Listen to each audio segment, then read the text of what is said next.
नमस्कार, जन सेतु के खास प्रोग्राम डेली अपडेट में आपका स्वागत है। आइए नजर डालते हैं आज की खास खबरों पर। पहलवानों की याचिका पर सुप्रीम कोर्ट ने भेजा नोटिस, WFI चीफ पर यौन उत्पीड़न का आरोप। कुश्ती महासंघ में यौन उत्पीड़न मामले में पहलवानों की याचिका पर सुप्रीम कोर्ट ने दिल्ली पुलिस और सरकार को जवाब देने को कहा। शाइस्ता परवीन के फरार होने से ठीक पहले की तस्वीर आई सामने, फोन पर बात करते दिखी। अतीक अहमद की पत्नी शाइस्ता की फरारी से पहले की जो तस्वीर सामने आई, जिसमें वो काले रंग का बुर्खे पहने हैं और ऊपर से गुलाबी रंग का स्कार्फ पहने हुए हैं। विवादों में फंसी प्रियंका चहर, लगा चोरी करने का आरोप। छोटे पर्दे की मशहूर अभिनेत्री प्रियंका चहर चौधरी पर चोरी करने और स्टाइल कॉपी करने का आरोप लगा। एक फेमस डिजाइनर ने ये आरोप लगाए हैं। पीएम मोदी ने केरल की पहली वंदे भारत ट्रेन को दिखाई हरी झंडी, तिरुवनंतपुरम में किया रोड शो। यह वंदे भारत ट्रेन केरल के तिरुवनंतपुरम से कासरगोड तक चलेगी। इससे पहले पीएम ने तिरुवनंतपुरम में रोड शो कर लोगों का अभिनंदन किया। गोरेगांव फिल्म सिटी में 5 लाख के ड्रग्स के साथ सप्लायर गिरफ्तार, इस एंगल से पुलिस करेगी जांच।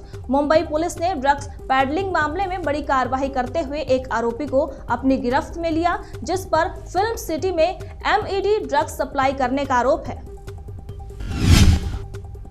तीसरे दिन लगातार घटे कोरोना केस, अब करीब 6000 आए नए मामले।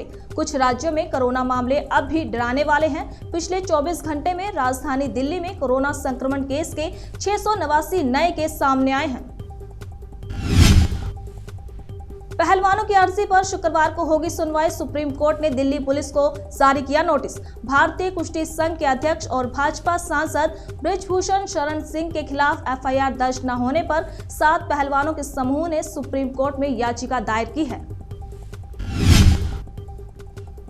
हार्ट सर्जरी से रिकवरी के बाद तलवारबाजी करती नजर आई सुष्मिता सेन, वीडियो पोस्ट कर कमबैक की अनाउंसमेंट की। हार्ट सर्जरी कराने के बाद सुष्मिता सेन अब पूरी तरह से ठीक हो गई हैं और उन्होंने अपनी फिल्मों की शूटिंग भी शुरू कर दी है। सुष्मिता ने सेट पर अपने कमबैक की खुद अनाउंसमेंट की है। अमृतपाल के खिलाफ एक्शन की तैयारी, NSA एडवाइजरी बोर्ड ने तलब किए मामले के रिकॉर्ड। पंजाब पुलिस अजनाला कांड के बाद 18 मार्च से अमृतपाल सिंह की तलाश की जा रही थी। 23 अप्रैल को उसे मोगा जिले के रोड़े गांव से गिरफ्तार किया गया।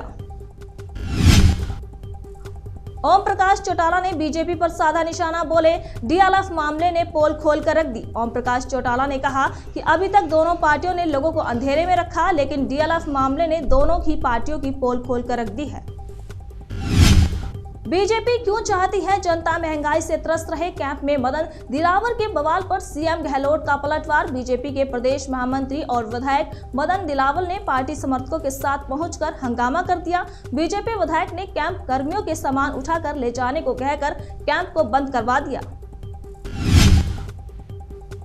बलिया में सपा विधायक ने पार्टी पर बगावत की, कहा अखिलेश यादव को गुमराह किया गया। मोहम्मद जियाउद्दीन रिजवी ने कहा कि अफवाह है कि हमारे नेताओं को कुछ पैसे दिए गए हैं। हमारी पार्टी के कुछ तथाकथित लोगों ने राष्ट्रीय अध्यक्ष अखिलेश यादव को गुमराह किया है। नया नोएडा बसाने के लिए बना प्लान, अब 87 गांवों की जमीन खरीदारी करेगी सरकार। नए नोएडा बसाने की प्रक्रिया अब तेजी से शुरू होने लगी है। नए शहर को बसाने के लिए दादरी और बुंदेल शहर के गांव की जमीन अगले 5 से 3 महीने तक खरीदी जाएगी। मायावती ने 11 सीटों पर उतारे मुस्लिम मेयर उम्मीदवार, दाव चला तो अखिलेश यादव का प्लान होगा फेल। निकाय चुनाव में BSP ने 11 मुसलमानों को मेयर का टिकट दिया। पार्टी ने समाजवादी पार्टी के प्लान को सेंध लगाने की पूरी तैयारी की। गुजरात में आपको फिर लगा झटका, पार्टी के 2 और पार्षदों ने थामा बीजेपी का दामन। पार्षद कानू गोदिया और अल्पेश पटेल दोनों शुक्रवार को बीजेपी में शामिल हो गए। आपने कानू गोदिया को पार्टी विरोधी गतिविधियों के चलते बाहर का रास्ता दिखाया था। महंगाई राहत कैंप में कांग्रेस विधायक ने खोया आपा, अधिकारी को धमकाया। विधायक प्रीति शेखावत भिंडर के महात्मा गांधी स्कूल में राहत कैंप पहुंची। वहां बड़ी संख्या में लोग थे, लेकिन अधिकारी और मशीनरी नहीं लगी। इसी बात से वो नाराज थी।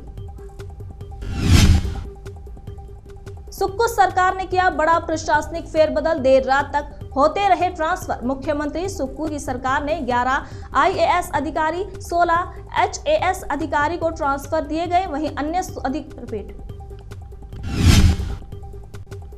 किसानों की आय पर सीएम शिवराज के दावे पर कमलनाथ ने उठाया सवाल। कांग्रेस नेता ने मांगे कागजात। रीवा में प्रधानमंत्री नरेंद्र मोदी की मौजूदगी में सीएम शिवराज सिंह चौहान ने दावा किया था कि प्रदेश में किसानों की आय दोगुनी हो गई है। प्रदेश कांग्रेस अध्यक्ष कमलनाथ ने इस पर पलटवार किया है। मायावती के आरोपों पर ललन सिंह का पलटवार, बोले नीतीश सरकार में किसी को बचाया नहीं जाता। आनंद मोहन की रिहाई के नीतीश सरकार के फैसले पर राजनीतिक गलियारों में हलचल तेज है। इसे लेकर बसपा प्रमुख मायावती के आरोपों पर जदयू प्रमुख ने पलटवार किया। खबरों से जुड़े रहने के लिए रहिए अपडेट, देखते रहिए जनसेतु।